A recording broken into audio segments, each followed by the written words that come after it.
Hurmatlı tuğanlar, mınaki Rabiul Awwal 12'si Peygamberimiz sallallahu aleyhi ve sellem dünyaya gelgende Rabiul Awwal ayında gelgen. Albatta, qaysi günü boyunca talaş. Oşonun birisi 12. Rabiul Awwal bugün. Biroq Peygamberimizin dünyadan ketüsü, dünya menen qoştosusu alda Rabiul Awwal 12. Rabiul Awwal bu talaşsız. Bardı aytat bu talaşsız mesele. Birinci gündün, bugün birinci günde bolçu Rabiul Awwal'ın 12'si birinci gün bolçu. Alımlar aytat 6 özgöçölüğü var deydi da. Birinciden Peygamberimiz törölgönde birinci günü törölgön deydi. İkincisi Peygamber sallallahu aleyhi ve sellem'ga Peygamberçilik berilgenge çeyin Kabe'nin borunda turgan karataş Hajarul Aswad Cebalul Amin dep koyat. Amanat göy toğusu dep oşol jerde turgan. Anı kim alıp gelip Kabe'nin burçuna koyat degende bardık urular, Arapların uruları bizden bolsa eken, bizden bolsa eken, bizden bolsa eken dep akırı çeçimge gelgen kim en birinci ertege Kabe'ga gelse oşol dep. Karasa Peygamber sallallahu aleyhi ve sellem. Peygamber sallallahu aleyhi ve sellem oşonda öyle eldin, urulardın ortasındaki ıntımaktı bekem karmaş için uşunday çeçim çıgarat. Her bir urudan bir ökül attı baştığını belgiledi. Barından beret bir çoğun uşunday beri. Ne dep koyabız materialga alıp barat. Peygamber sallallahu aleyhi ve sellem her birine çekeden karmatat. Özü alıp kolu menen koyat. Götörüp alıp gelet. Ana Kabe'nin burçuna koyat. Oşol birinci gün bolçu. Peygamberçilik berilgende birinci gün bolçu. Peygamberçilik sallallahu aleyhi ve sellem'ga Allah Ta'ala hatmında boğat Peygamberçiliktің mörün tartulagan birinci gün bolçu. Peygamber sallallahu aleyhi ve sellem 13 yıl Mekke'de mehnat kıldı. Hicrattın hükümü geldi. Hicrattın hükümü emi bul jaktı taşta Mekke'ni Medinaga sapar tarkın dep. Oşol birinci gün bolçu. Birinci gün ele. Peygamber sallallahu aleyhi ve sellem Medinaga jetkende Medinalıkları kütüp aldı. Ayabay korsançılık mene kütüp aldı. Oşol birinci gün bolçu. Jana Peygamber sallallahu aleyhi ve sellem dünya menen koştoşkonda birinci gün bolçu. 6 birinci gündük özgöçölüğü Peygamber sallallahu aleyhi ve sellem'den ömür bayanına teşirli. Albatta tuğandar bizge çoğun sıymık Muhammed sallallahu aleyhi ve sellem'den ümmeti bolup kalganımız için. Bolsa özüz kalabız menen gelgen emesmiz. Özüz kalabız menen ümmet bolup kalgan emesmiz. Biroq Allah Taala'nın tandası eken. Yahluqu ma yasha ve yahtar. Emnen Allah subhanahu ve taala kalasa jaratat, kimdi kalasa tandayt. Kimdi peygamberga tandayt, kimdi ümmetke tandayt. Kimdi qaysı peygamberдің ümmetine tandayt, bu Allah'ın işi. Oşların arasından elhamdülillah oşonça adam zatın arasından, oşonça adamdı aleyhisselam'ın zurriyatından sizlerdi bizlerdi Peygamberimiz Muhammed aleyhisselam'ın ümmetine tandap koygonu öte çoğun şaraf bu. Ötkenki sabahta ayttık ele Peygamberimiz sallallahu aleyhi ve sellem'den gözü en çıraylı, jana en güçlü. En çıraylı, jana en güçlü. Bugünkü sabahta Peygamberimizin uğusu uqqanı qandaylı. Ulağı da özünçe çıray. Uqqanı qanday güçlü bolçu. Emnen uğat ele, qanday uğat ele. Allah subhanahu wa ta'ala Peygamber sallallahu aleyhi ve sellem'ga özgöçü uğu küçün bergen ele. Başkalar uqpagandı Peygamberimiz uğat ele. Başkalar uqpagandı uğat ele. Jerin astında ne oltat, anı da uğat ele. Asmanın üstünde ne oltat, anı da uğat ele de. Şunçalık uğusu güçlü bolçu da. Subhanallah İbn Abbas radıyallahu anhu'nun rivayetinde bir jolu Cebrail perişte Peygamber sallallahu aleyhi ve sellem'e birge oturgan eken da. Oturganda ele bir maalda ele asmanda kıçır kıçır degen ün çıgat da. Bir dual kulay turgan bolup kalsa kıçır kıçır deyip başlaydı ko. Kuddum asmanlar uşunday ün çıga başlaydı kıçıra kıçıra. Oşol uçurda Пайғамбар саллаллаху алейхи ва саллям қандай үн шықты екен, қышырай башлады дегенде айтылады, бүгін асманның ұшында ешік ашылды, ұшы күнге чейін ашылған емес әле дейді. Bir періште түшеді, бұға чейін ал періште түшкен емес екен. Бірінші ол түші. Пайғамбарымызға келеді дағы, абшир бин орайын, құшқаварлы болыңыз, Мұхаммад алейхиссалам, екі нұры менен дейді. Ал екі сізге берілді, сізден бұрда бір дағы пайғамбарға берілген емес деді. Бірінші нұр Фатиха сүресі, екінші нұр Бақара сүресінің ақырқы 2 аяты деді. Екі нұр менен пайғамбарымызды құшқаварлап айтты, ушул Бақара сүресі, жана Фатиха сүресі, жана Бақара сүресінің ең ақырқы 2 аятынан bir тамға оқып тағы Аллаға дуа қылсаңыз сөз қабыл болады деді. Мына ушуну пайғамбар саллаллаху алейхи ва саллям бұл жерде айтатқанымыз, асмандағы қырчылдаған үнді ұққанын қараңыз. Абу Зар разияллаху анху риваят бар. Пайғамбар саллаллаху алейхи ва саллям айтқан: "Инни ара ма ла тарауна ва асмау ма ла тасмаун." Мен сілер көрбегенді көріп тұрамын, сілер ұқпағанды ұғып тұрамын дейді. Ататтет сама, асмандың үнін дейді. Бұл сөз атыйт деп қояды екен. Бұның касратул малаку фауқаха, асманда періштелер өте көп болғандықтан ушул үн шығады екен өзінше. Себеп дегенде асмандың үнін ұғу періштелердің көпчілігінен ма фиха маудиу арба асаби illa ve fihi malak vadi'un cebhatuhu lillahi ta'ala sacidan deydi. Asmanda 4 eli çağıtағы boş жай жоқ екен, періште Алла Таалаға сажда қылбаған дейді. Бардығында ушунча періште көп екен, бардығы саждада ушу Алла Субхана ва Таалаға сажда қылып тұрған дейді. Анан мындан үн шығады екен да. Валлахи Аллаға ант дейді. Лау та'аламуна ма a'ламу. Егер сіздер білгеніңерде мен білгенімде, la dahiktum qalila, azraq gülötelenger, ve la bakaytum kathira, gövrek ilaytelenger, ve la kharajtum ila suudat, tecaruna ila Allahi Taala. Sizler bunda dön toğlarga çıkıp ketmeye gelenger, Allah Taala'dan jardam sorap, pana dilep, egerde men bilgenimde sizler bilgeninger dedi.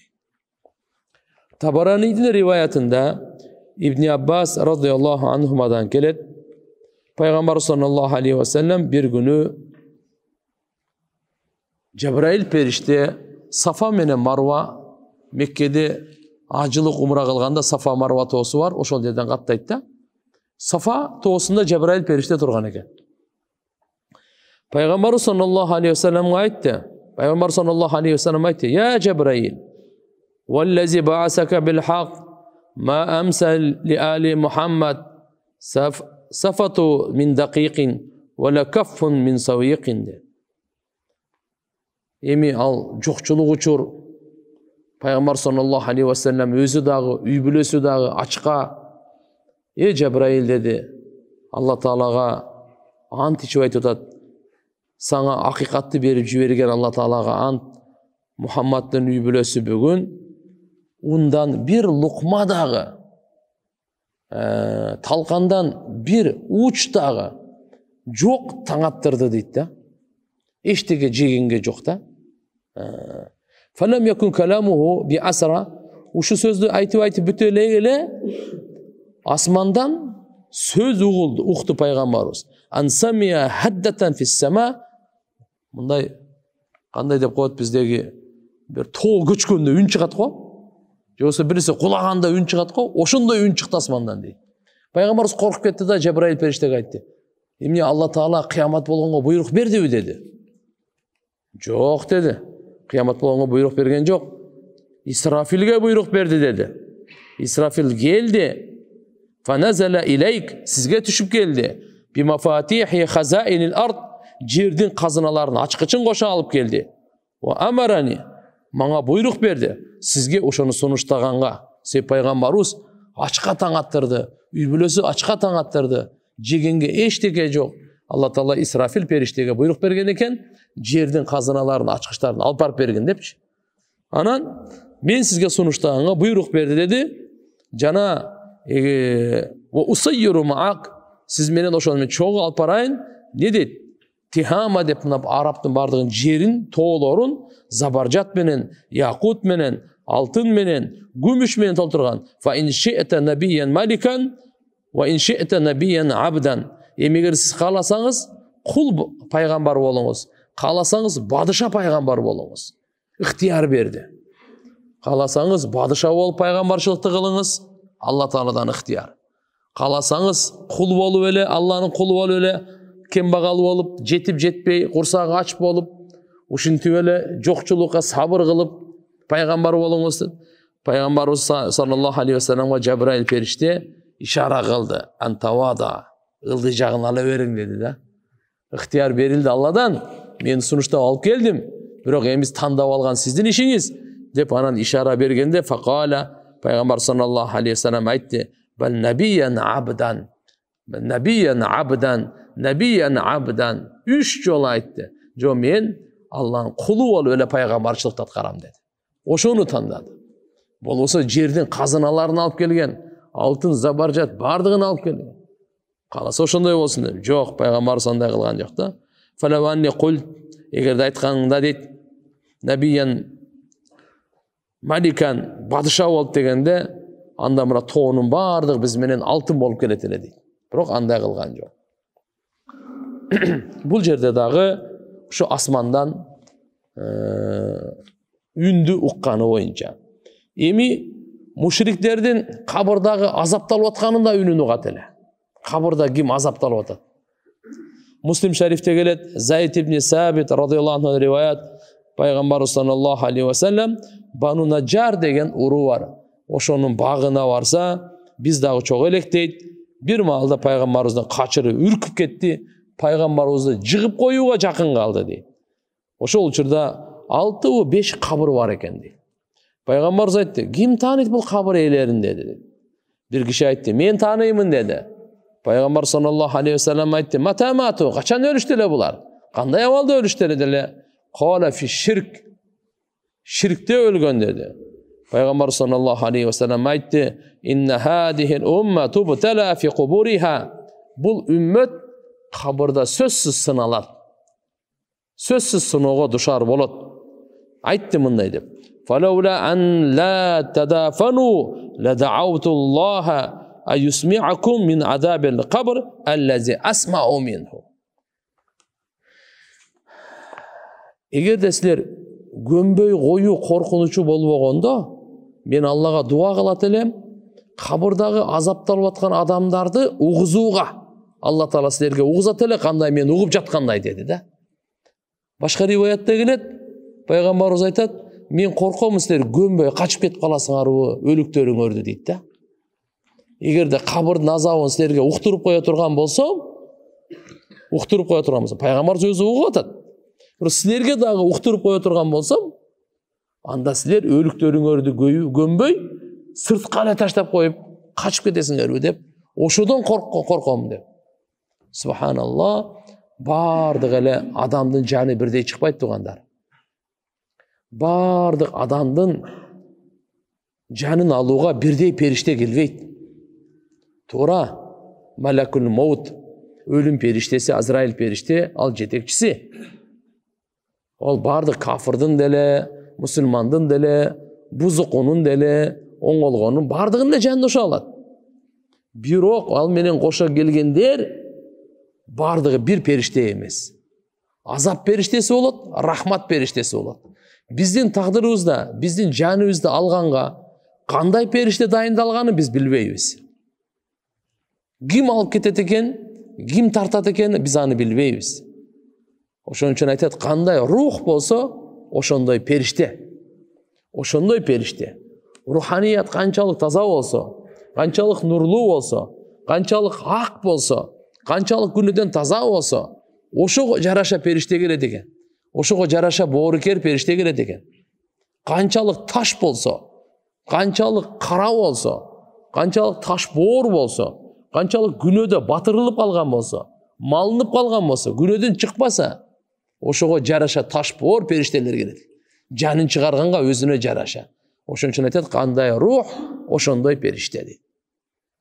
Кандай болбосун, мынакей пайгамбар саллаллаху алейхи ва саллям кабырдагы азапты алып жаткандын азабын угат эле, жана баян кылган эле. Лаула хашиа алла ядфана бa'духум бa'дан, корку болбогондо кээ-бириңерди көмбөй коет деп. Ида самиу адабал кабр, качан кабыр азабын укканда, ла да Алла юсми'ахум залик, мен дуа кылат элем, Алла Таала силерге угузат эле дейт да. Кабырдын азабын угузат эле да. Азыр бизге баары эле көрүнүп атпайбы? Көмдүк баса бердик, Куран окудук, Аллаху акбар. Жок таксыр. Кабырды пайгамбар саллаллаху алейхи ва саллям үйүп койгон топурак деп силер ойлобогула деген. Бул бейиштин бакчаларынан бир бакча, ошо майит үчүн, же дозоктун чукурунан бир чукур деп бекер айткан эмес туугандар. Пайгамбар саллаллаху алейхи ва саллямдын угусунан хаддата сахратин хават мин шафири жаханнам, дозоктун четинен кулаган аска таш барыпты түбүнө түшкөнүн пайгамбар саллаллаху алейхи ва саллям жердин үстүндөн угуп атат. Дозоктогу кулаган ташты угуп атат. Бул кандай деген угуу сезими, Алла субханаху ва таала ушунчалык угуу сезимин пайгамбар саллаллаху алейхи ва саллямга күчтүү берген экен да. Бул жакта жерде туруп асмандагын угуп атса, жерде туруп жердин алдындагы кабырдын азаптарын угуп атса, адамдын көзүнөн кайып да булчу. Бул эле эмес. Мына хадисте эмне дейт угуңуз? Абу Саид Худри радыйаллаху анхунан риваят. Пайгамбар саллаллаху алейхи ва саллям самия Расулуллах саллаллаху алейхи ва саллям саутан. Ушундай үн укту, коркунуч халаху. Коркунучтуу үн укту да. Фа атаху Джабраил, Джабраил алейхиссалам пайгамбарыбыздын алдына келди. Фа кала Расулуллах, пайгамбарыбыз айтты: "Ма хада саут я Джабраил?"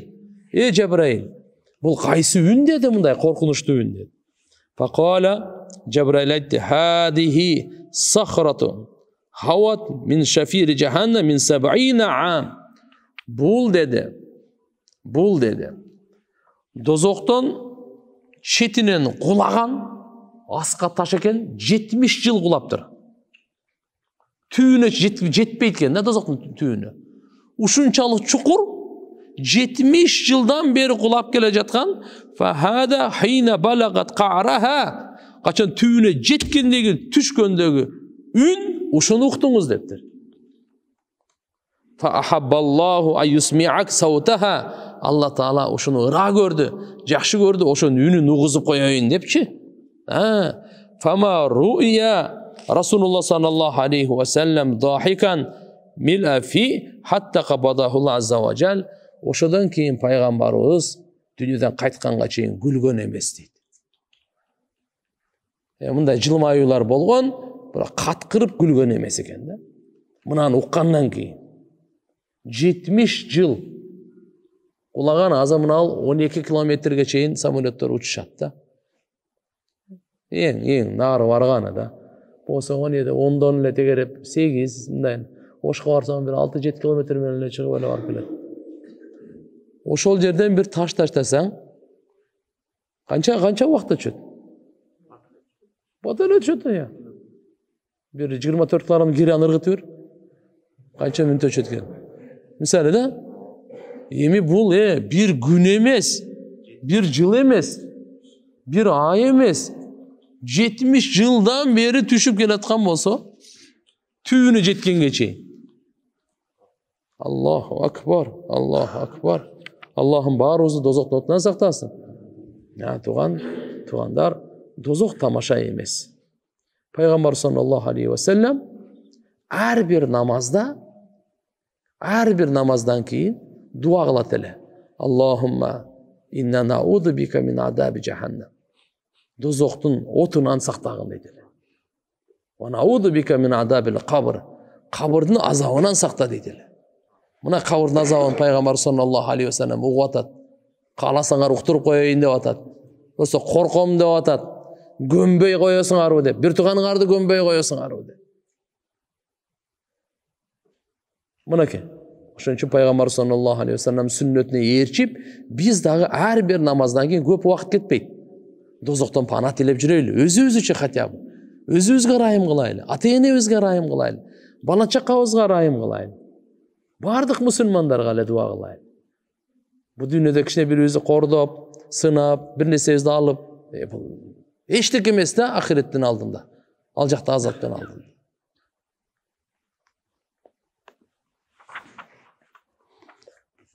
Пайгамбар саллаллаху алейхи ва саллям кабырдагы азапталып аткандардын дагы bir misali. Bukhari şerifte gelet İbn Abbas radıyallahu anhumadan Peygamber sallallahu aleyhi ve sellem marra bi hayetin min hitani Mekke avil Medine Mekke'den bir Medine'den bir baktan ötüp baratkan eken Peygamber sallallahu aleyhi ve sellem fasamiya sauta insanayn iki adamdın ününü nuktu deydi. Yuaddaban fi kuburihima kabırlarında azaptalып жатқан iki adam eken.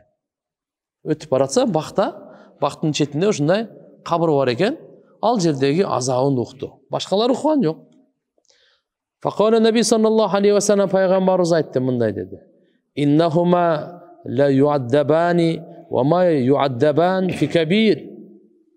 Bu iki öteң azaptalып жатат dedi. Бирок екі öteң bir öte kıyın nersedен kutuluğa mümkün emес, maşakkatlı nersedен azaptalып эле турат dedi. Таштап койсо болот эле, андан сактанса болот эле. Деди дагы суммакол бала кана хадухма ла ястатиру мин баулихи. Экөөнүн бирөөсү азапталып атат, заарасынан сактанбагандыгы үчүн деди. Заарасынан сактанбагандыгы үчүн. Истинжа кылбайт экен да, туруп заара кылып чачаратып кете берет экен да. Ички кийимин булгай берет экен. Урматтуу мусулман бир туугандар, мекендештер, İslam dini тазалыктын dini. Şariatта шарым жок дейт. Улуу динде уят жок. Ал ачык эле.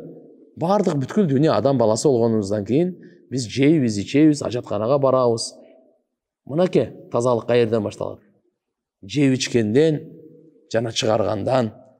Пайгамбар саллаллаху алейхи ва саллям тазалыктын кандайын алып келген? Заарадан сактанайлы. Заара нажас болуп эсептелинет. Мына кабырдын азабын пайгамбарыбыз айтып атат.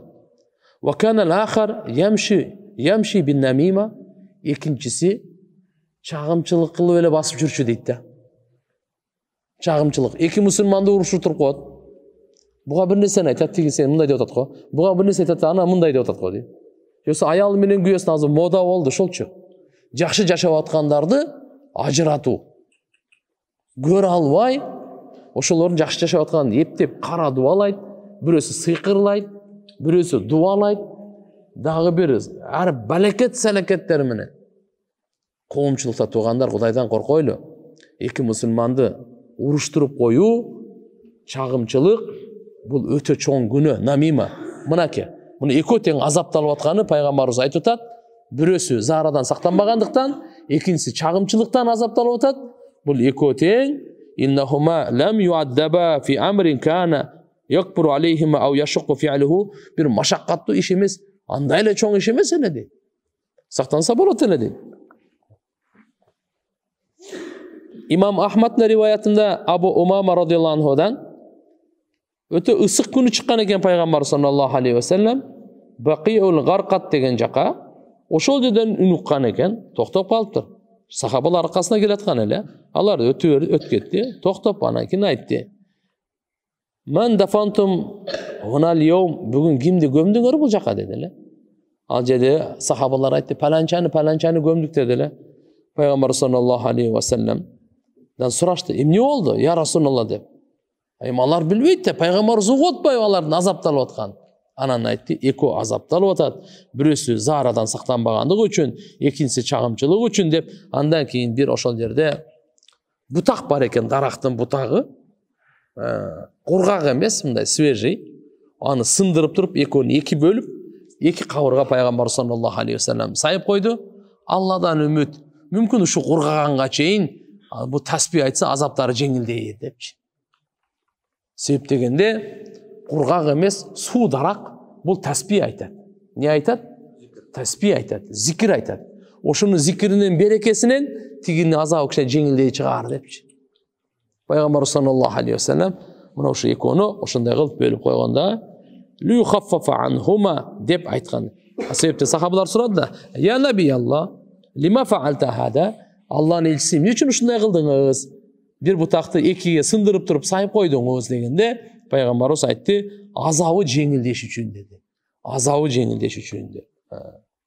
Анан пайғамбарымыздан сахабалар сұрады: "Я Расулалла, хатта мата хума юаддабан?" Қачанға чейін бұл екі азаптала береді деді. Пайғамбарымыз айтты: "Ғайб ла я'ламуху иллаллах." Мен қаяқтан білейін? Қачанға чейін азапталады? Алладан башқа бұл ғайып нәрсе. Алладан башқа бұны ешкім білмейді деді. Ешкім білмейді деді. Анан ошол жердегі айтқан сөзі: "Қулубикум ва тазайюдикум фил хадис ласами'тум ма асмау." Егерде сіздердің жүрегіңер талқананып мындай кетүүден қорқу болбогондочу, анда сіздер угат элеңер мен укканды дейді. Узук угат элем да дейді да. Бир пайгамбарыбыз коркуту да. Не деп? Анын үнүн укканда бул өлүп калбасын депчи. Инфаркт менен совсем эле кетесиз деп калган. Ал жерде тамаша эмес да ал. Мынакей туугандар, демек пайгамбар саллаллаху алейхи ва саллям кабырда мусулмандын дагы, мушриктин дагы азаптары, нар жакта дозоктун ичиндеги абалдарды уга турган bunday угуу күчүн ким берди? Албетте Алла субханаху ва таала. Ушундай чырайлуу дагы, ушундай күчтүү дагы угуу сезимин берген Алла субханаху ва таала.